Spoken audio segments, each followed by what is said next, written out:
Narcissists only get into relationships with people if it's on their terms and if it's on their watch. Narcissists would not dare venture into a relationship with somebody if they felt there was a very high risk that the relationship wouldn't be on their terms and wouldn't be on their watch, because the risk of injury for them is too great.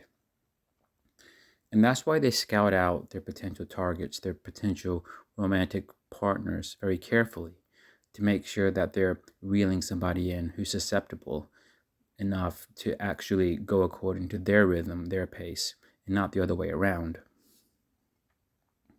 So whether it's the love bombing, the devaluation, any quote unquote meaningful steps in the relationship, everything must be on their terms, and either they have to be the one deciding it, or they have to manipulate the other person into thinking it was their idea.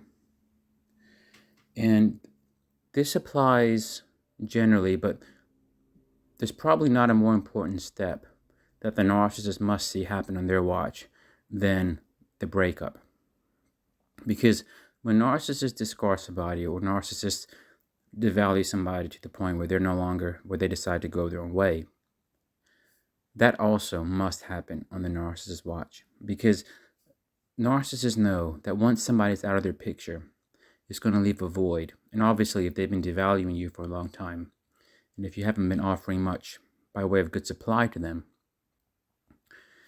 then maybe the void isn't so great. And at that point, on their watch, they don't care so much if you stay or leave. But the worst thing that you can do to the narcissist is you discard them, you leave them at a point where they haven't yet broken you down to the extent they want to. You force them to face this void without you. And it's done on your watch, not their watch. There's hardly a way where you can show the narcissist their lack of control more so than discarding them unexpectedly. You walk in your own way unexpectedly because they probably didn't think you had seen through the mask yet, although you have, because narcissists are suckers for taking people for granted, in particular people's intelligence. They underestimate people. They take people's intelligence for granted, and they don't think people can see through them.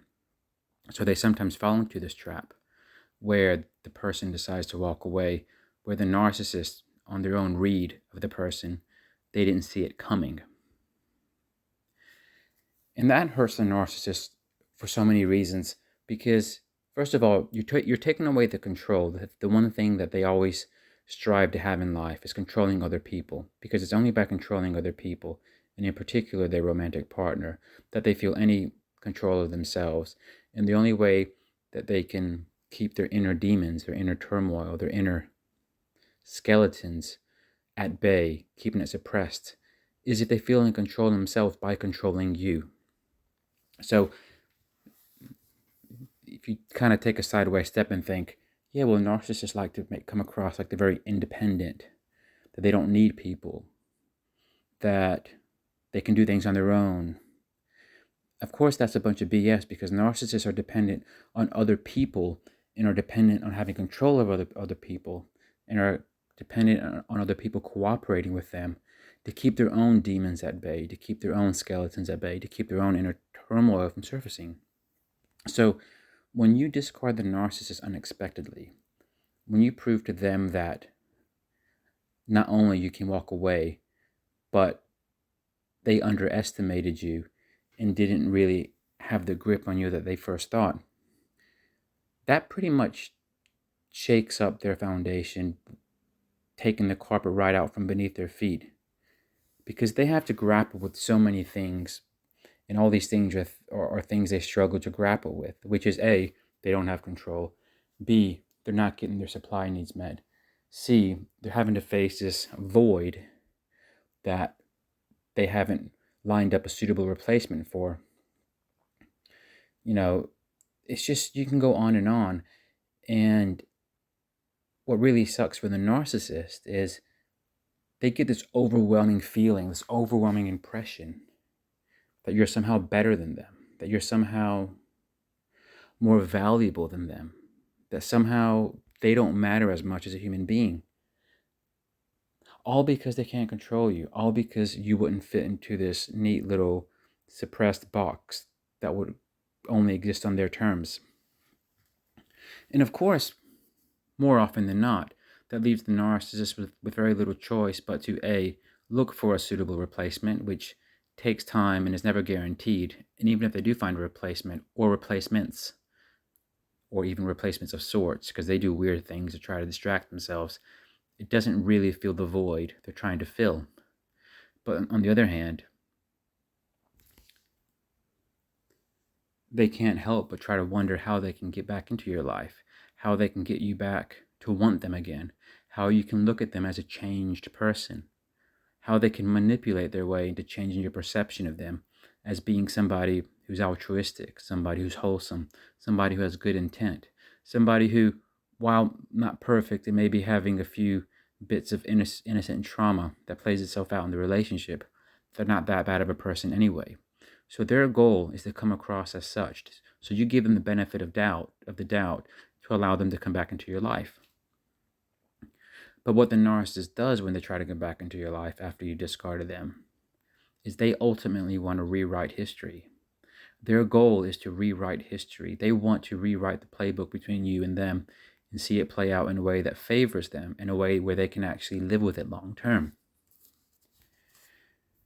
And what that looks like, of course, is getting you to warm up to them again, getting you to open up your trust to them again, your heart, place your boundaries down lower again.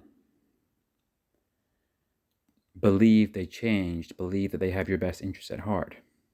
And of course, once they've gotten you to that spot, once they've gotten you to believe that they are really into you this time, that you two have something of potential for the future, now you can guarantee that they'll plan a discard that's so brutal that you, not only would you not have seen it coming, you wouldn't have imagined something of that catastrophic nature coming your way. Narcissists will try to make you feel so insignificant, so small, so isolated, so cheated, that the combination of those feelings are things that you never, unless you would have experienced it with another narcissist before, are things that you really cannot put into words. They try to shred the fiber of your integrity as a person. And they really want to watch you fall to pieces. Because that's the only way they can rewrite history in a way they can live with. You discard them, just wait. They'll reel you back in. They'll be patient. And they'll give it to you so good on their watch, so bad on your terms, from your perspective, that even you who knew what they were about wouldn't have seen it coming. So keep that in mind. And in particular, if you ever discard a narcissist before they discard you, if you ever discard them when they're not ready to be moving on without you, when they're not ready to live their life without you, you have to be prepared for them to try to make a comeback in the most manipulative, sleazy, schmoozing ways possible. And just beware that you have to keep your guards up. You have to keep them out, because if you let them in, then you're in for a treat that you really don't want to see.